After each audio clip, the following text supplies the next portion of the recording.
Hello my beautiful friends and welcome back to our channel and today's video where I want to give you a little bit of tough love, and I really mean love, because I want you guys to get through and overcome this people-pleasing habit that you built so strongly. And a lot of the reasons that we have it so embedded in everything we do in our just day-to-day habits of responding to people is because we keep this idea in our mind that it's a nice thing to do. I want to help you chip away at this idea that people-pleasing is a nice, kind thing to do, but instead show you the deeper layers, the deeper meaning, the deeper behaviors that the people-pleasing is perpetuating. So today I want to use the example of when somebody comes to you with a request from them about something that they would like for you to do. There's lots of other situations in our lives where the gut reaction of people-pleasing can be tempting for us. But I want to use this example because it reduces a couple of variables for us,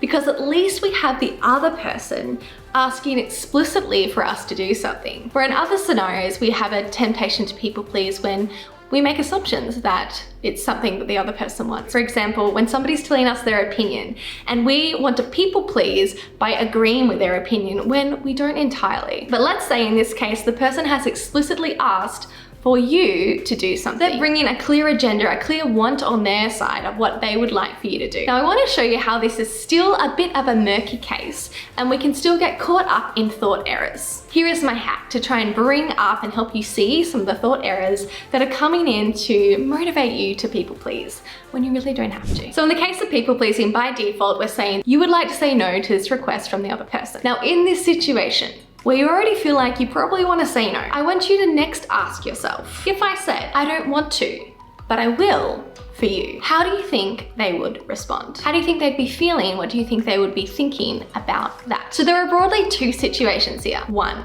for the other person, despite hearing that you don't want to do this, they still want you to do it, right? And two, on hearing that you don't want to do it, they now don't want you to do it either. They don't want you to do it because they only wanted you to do it if you wanted to do it too. They only wanted you to do it if it was a win-win. They don't want this anymore for you, from you, if you feel like the cost is too high. The cost benefit isn't there. Now, which one is it? When you ask yourself this question, you will realize that you are mind reading. You are only guessing what they possibly want under what conditions, right?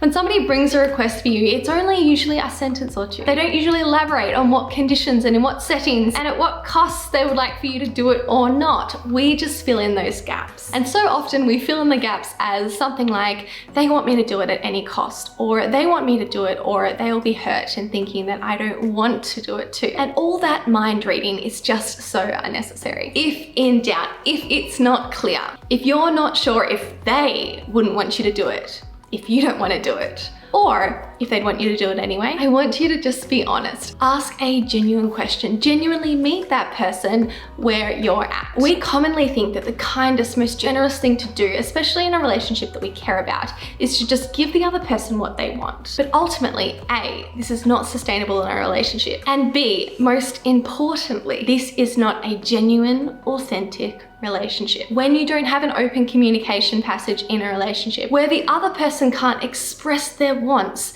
and subsequently have that interpreted as a demand or an ultimatum, this is not good for the relationship. We want to know that we can have a free-flowing conversation. We can agree, we can disagree, we can say yes, we can say no. And ultimately that's going to help bring us together and help us know each other better. Of course, this is more important in the intimate relationships in your life, such as with your romantic partner, your children, your other family, your friends. The same principles can be applied in other important relationships, such as in your workplace. To be able to have and create and practice and trust each other, to have that open communication. Now you might be feeling like, oh, this is all just too much drama. I would rather not have to be uncomfortable and ask the question, have to voice these concerns or questions or just my wants in general. It seems so much easier for me to just accept what the other person is asking of me, quickly do whatever and sacrifice whatever, and then be able to move on with my life and everybody's happy. I can just deal with it. But that to me says that you're not clear on what the cost is of people pleasing. So let's quickly recap on the costs. Firstly, as I alluded to earlier, if this is an important and ongoing relationship in your life, then this request from the other person is likely not the last request, right? Even though in the moment it seems easier for you to just accept, sacrifice, do whatever so everybody can move on and be happy, there are more requests coming. And as you communicate or not and behave in a certain way or don't take action in a certain way with people in your life, you are teaching them how to treat you. You are teaching them what you want and what you tolerate implicitly, because truly we can't communicate everything. This is one of the things that we want to choose to communicate. This other person, this significant other, I'm willing to bet in most cases, is not maliciously continuing to request things of you that they think is costing you so much or is a big sacrifice to you or any sacrifice at all. But when you say, yes, no worries, easy, love to, you are not communicating that there is any cost to you at all.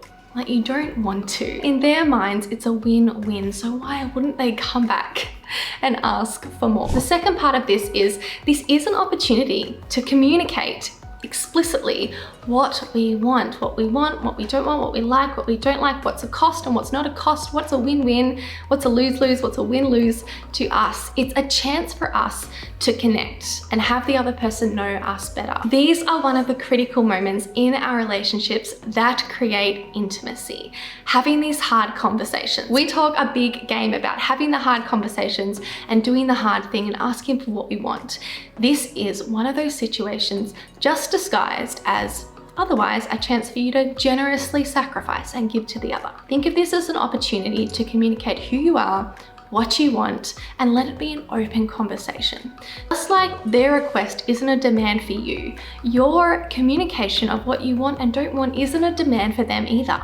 You're just opening the conversation and being truthful. From there, once you've both communicated what you want and why and what the cost is for each of you of doing it or not doing it, then together as a team, you can find a win-win. Now, the second cost that we overlook way too often and that I am all too aware of as a self-doubt coach is how the saying yes when we mean no erodes our own self-trust and self-respect. I'm talking about the relationship we have with ourselves, the most important relationship you have. You can't have a good relationship with anybody else if you don't have a good relationship with yourself.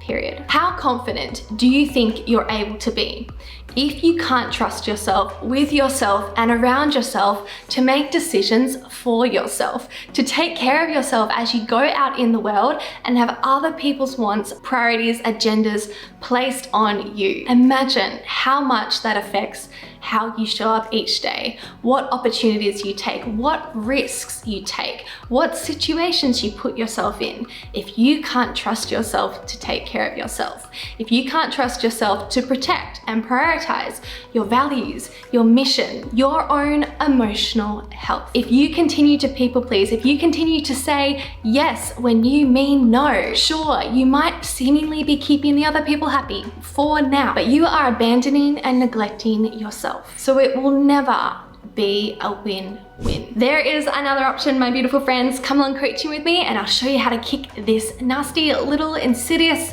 habit of people pleasing. Love you guys so much and I'll see you in my next one.